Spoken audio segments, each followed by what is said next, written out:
Good afternoon friends. আজকে আমি দুপুরের মেনুর মধ্যে একটা রেসিপি তোমাদের সাথে শেয়ার করলাম। এখানে আমি সামান্য পনির ফ্রাই করে রেখেছি, আর এখানে সামান্য বয়েল করা আলু ফ্রাই করে নিয়েছি।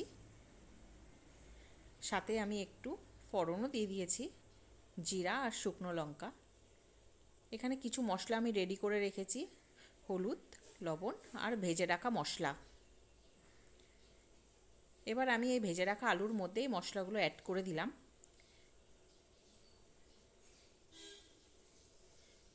এই মশলার সাথে আলুগুলোকে ভালো করে আমি মিশিয়ে নেব।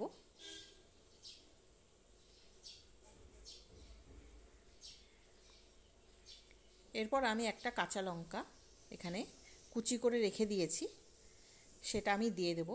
আমি এখানে একটাই দিয়েছি, কারণ আমাদের বাড়িতে বেশি ঝাল কেউ খায় না। এরপর আমি সামান্য জল দিয়ে দিলাম।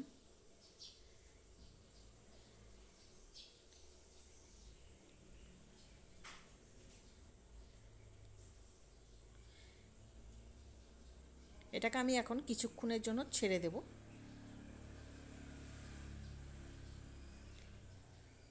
এরপর আমি এখানে সামান্য সয়াবিন আমি সেদ্ধ করে নিয়েছি, কারণ এই রেসিপিটার মধ্যে আমি সয়াবিন একটু দেব।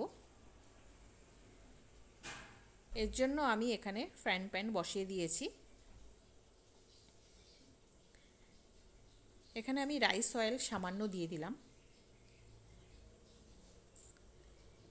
এবার আমি সয়াবিনগুলোকে একটু ফ্রাই করে নেব, যতক্ষণ না সামান্য ব্রাউন কালার হয়। ব্রাউন কালার হয়ে গেলে আমি এগুলোকে নামিয়ে নেব।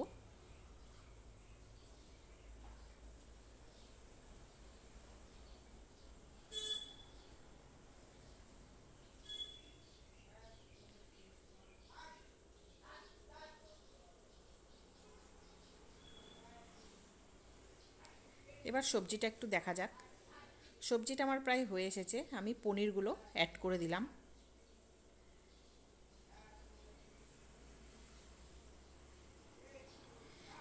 এর সাথে আমি ভেজে রাখা সয়াবিনগুলো দিয়ে দিলাম। এবার এই পনির আর সয়াবিনগুলোকে ভালো করে মিক্স করে নিব।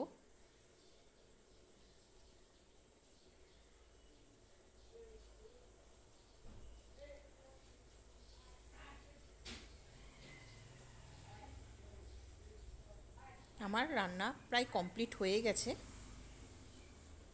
এরপর আমি সামান্য গরম মশলা এখানে দিয়ে দেব।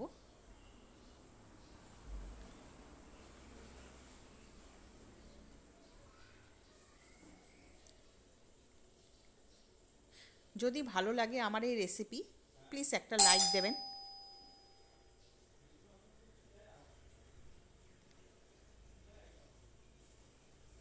বাই।